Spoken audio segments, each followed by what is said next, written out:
One of the conversations that I've been having a lot with, um, you know, both clients, prospects, and in general with the endometriosis community, like even my peers, is there's a big weight that is carried that is also heavily ignored at the same time.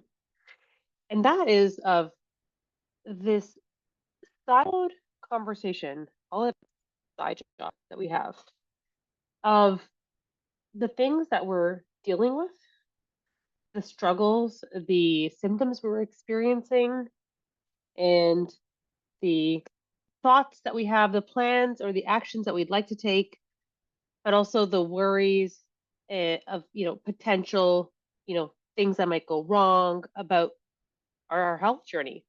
And I'm just talking solely about the health journey. So if you have a health situation where you're feeling symptoms, and all this is related to endo, you're feeling symptoms both internally, sometimes it's affecting externally, like your energy, your mood, your ability to be present, your ability to actually go somewhere, your ability to like stay somewhere consistently and not have to run to the bathroom or have to depart early, whether you can travel. There's things that you push through internally, and then there's these external impacts. And you might have some individuals that are really close to you and they're caring for you, so they know you're making food choices, you had surgery, you're recovering from surgery, you're taking the pill to help manage your symptoms, you need to take Advil, you need to take a day off for your period. Certain individuals in your close circle may know some of the supports and actions that you're taking, and it's nice because then you feel like you're not alone and you're isolated. And even with this support, women are having conversations with themselves. Oh, like, look how bloated I am today. Gosh, I'm like so tired, but I gotta get up. And I think the period's coming. I wonder how bad it's gonna be. Let me try to take some Advil now ahead of it. What did I eat this month? And they're judging what they ate this month. Or like, but I had surgery 6 months ago. Like, isn't it supposed to be better by now? And like, I'm worried if the cyst is coming up. What if the cyst bursts? What's going to happen? And then like there's, you know, what does this inflammation mean? And I'm trying to manage my stress, but like really, how can you actually manage stress? Because I have this on my plate, this on my plate, and this on my plate, and I have to worry about my parents. I have to worry about this. And yeah, like I'm trying to meditate, but there's like stress and just there's a conversation, and there's symptom analysis, there's judgment on our actions, there's concerns about the future, there's concerns about how this is going to impact everybody else. And I don't want to talk about any of the actual context, because you know that my favorite thing is that thing, like with when I work about nervous system or talk about nervous system, I actually want to park context to the side. Sometimes it's very valuable and important individually when we unpack it, but overall, theoretically, I want to take the context of it and put it aside and say that conversation. Who here can resonate with having this conversation going on in their heart, in their head, and the fact that there is so much isolation to this, despite someone knowing what you're going through and all that kind of stuff, right? Despite having the most supportive partner, sibling, there's this conversation, there's this weight. And in this conversation, it's our mind, right? Our mind is running the show here. It's trying to find control, right? It wants certainty. It's looking for control. It's like, how do I control this? How do I figure this out? How do I solve this? And I need to do this on my own right now. It's trying to protect us. It's trying to guard us. It's trying to provide a certainty to us. And so we analyze things, even if you are in a container and or with a practitioner or with a surgeon, getting help where you believe you can get better. The mind is still like, oh yeah, and this and this and this. But that's where the nervous system, you know, is so like ingrained in terms of like needing control. And I don't say like control like as your control freak. It's just purely safety, well-being, protection, providership, right? But like that need for protection and being, providing certainty, that's pressure. That's pressure. So the same nervous system that's trying to do this is then applying pressure to our immune system, applying pressure to our hormones, applying pressure to the digestive system and all of our physiology that has to then carry this weight. Right. And so then, like, I guess there's like the three P's there, right? So how do we then support ourselves from this pressure, right? How do we support ourselves? That's why I say like we have to take time to breathe. We have to take time to do our meditation, walk, and have our toolbox. And we have to support our physiology because after a certain point, our physiology is also impacted with endometriosis. Like there's inflammation, there's lesions, there's hormonal imbalances, there's actual physiological stuff we can support with food, nutrients, you know, even sometimes exercise, water. So there's physiological supports that we can have too. But this conversation you want to have, how do we unpack that? Right? How do we get that? And I think one of the biggest things that we are missing is having these small, almost tribal circles where you feel a deep belonging and the ability to share with vulnerability and allow that ego that we all have and that pride that we all carry to be put to the side a bit and say, like, this is, everything that's on my mind. And half the time, when you let everything that's on your mind go, it's that processing part of the nervous system feels heard, feels understood, and it almost feels safe. And that pressure is like released a bit from the body simply by being able to be safe enough to share without judgment, right? Without anything that kind of being mirrored back at us. And we just haven't had that. We don't, and it's harder and harder to find places like that. But that's how we were as humans, be able to share openly and allow some of that pressure to go off. And then you can almost assess it without emotion, without worry, because a lot of that is that pressure, it creates worry, anxiety. We live in that emotional nervous system state. And so when you allow the pressure, like it's like a pressure cooker, like allow some of that pressure to release, you can then actually say, oh yeah, you know what? Things are working. I am in a container. I am, doing the things. And I do feel like I see how I'm shifting. And that conversation quiets down emotionally because we're actually being able to have it with someone else, find trust, find belonging, finding being heard and validated that you're not alone in this. I see you. And that's what I hope that some of these nervous system clinics can help individuals with. Is just being able to open the door to release some of that pressure and to know that you can have a little bit more of that certainty and trust established within our nervous system through these practices. Um, but that conversation, let's start to unpack some of those and and open up because you don't have to be in it alone.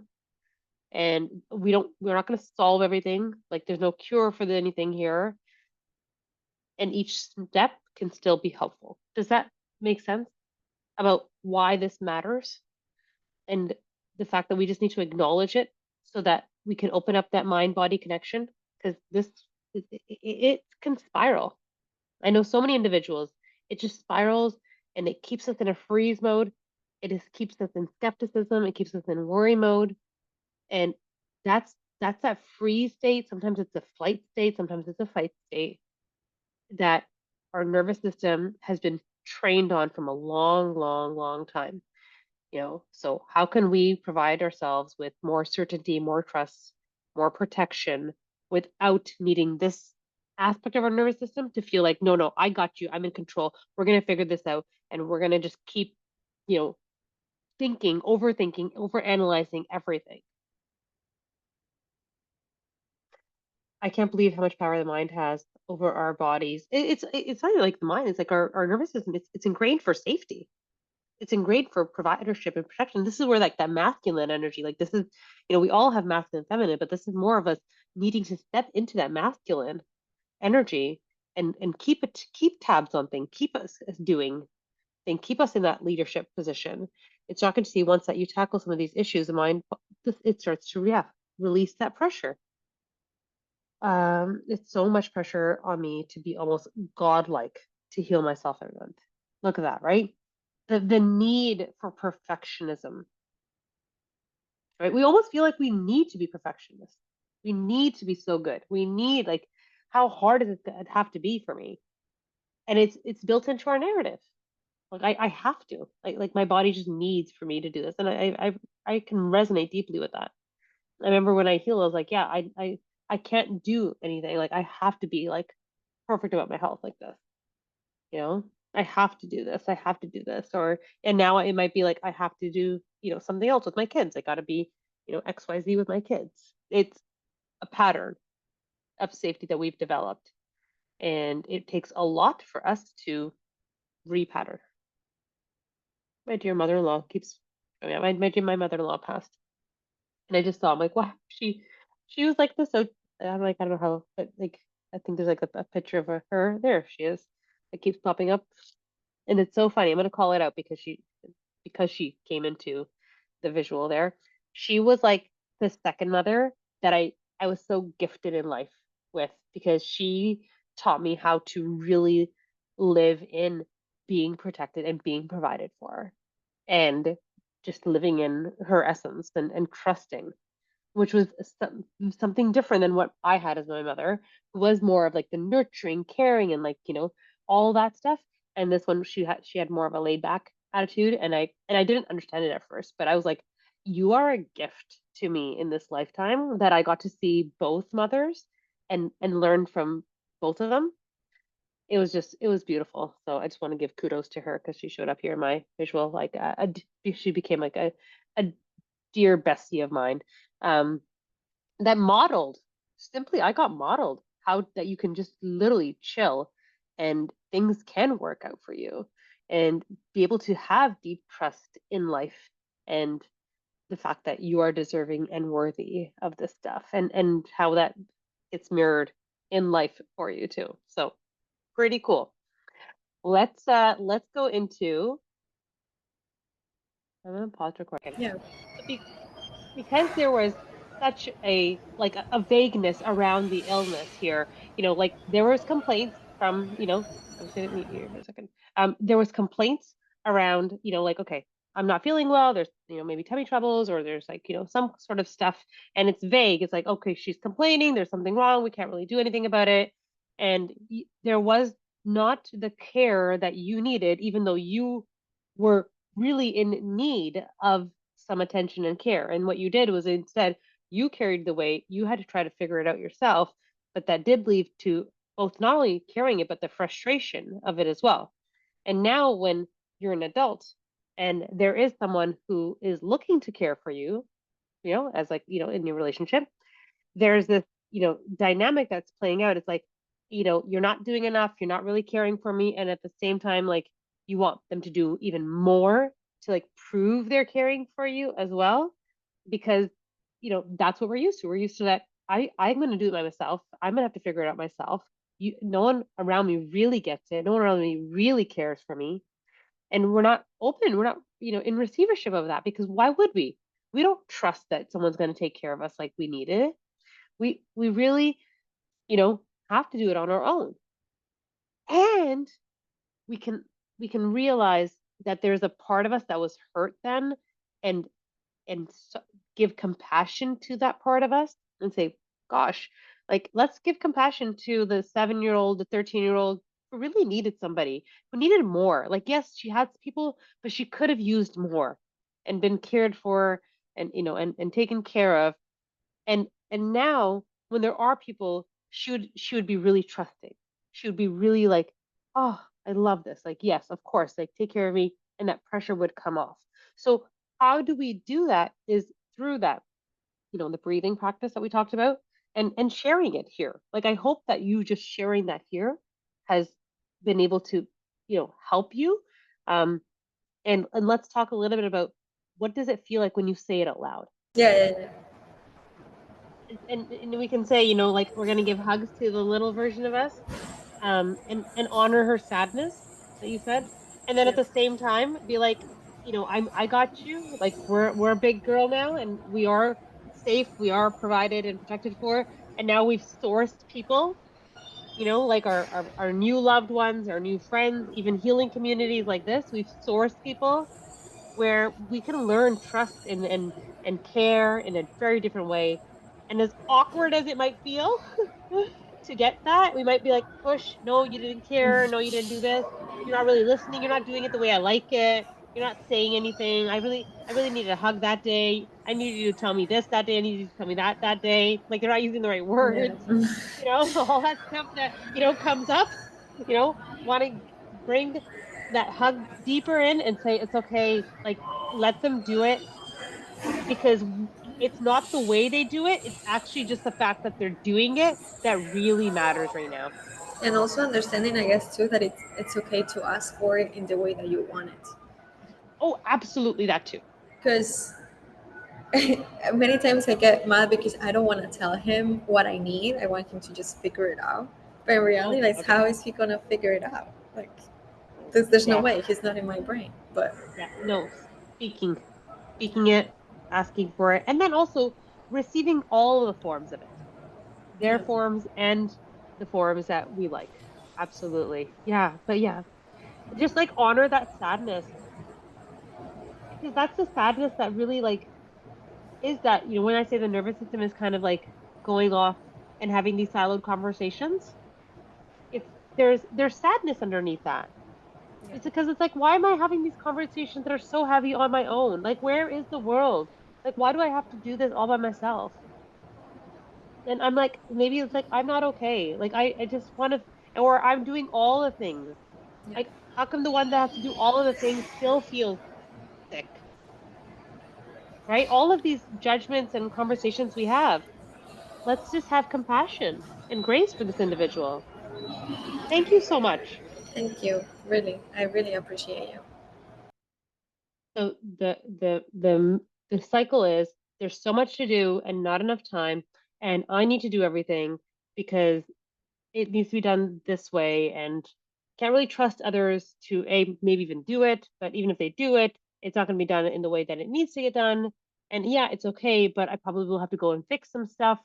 I'm feeling grateful that they're doing the things, but there's still this anxiousness or thoughts inside of me about, okay, it's not really done. I really have to fix it, and I'm gonna have to do it. And this brain of yours doesn't know how to then turn off, sit down, not even forget about single tasking, even not multitask, because multitask becomes our nature to make sure that things are taken care of, things are done a certain way. And can you see the connection between this and what we originally talked about the a sense of control of like how things are done and certainty and like, you know, almost like that protection sense that our nervous system is doing, right? Like this is, it adds, we we want to we are adding pressure to ourselves, but we think that we're taking away pressure because it's going to be done in the way that it needs to be done. And when it's done in the way that it needs to be done, there'll be less pressure. But then there's this constant thing of things that list of things that need to be done. So does the pressure ever alleviate? Or is this false sense of security that we're doing all of these things, and once I do it, once I take care of it, it will be fine and everything will be secure and taken care of, but then only to wake up to a whole new slew of things. Does that resonate? About when you someone says something, or you feel like there's this judgment, and we go into endosplaining mode, which is like, okay, I have this disease and nobody else understands this. So let me first of all give you a scientific interpretation of like this disease. And then I'm in a program.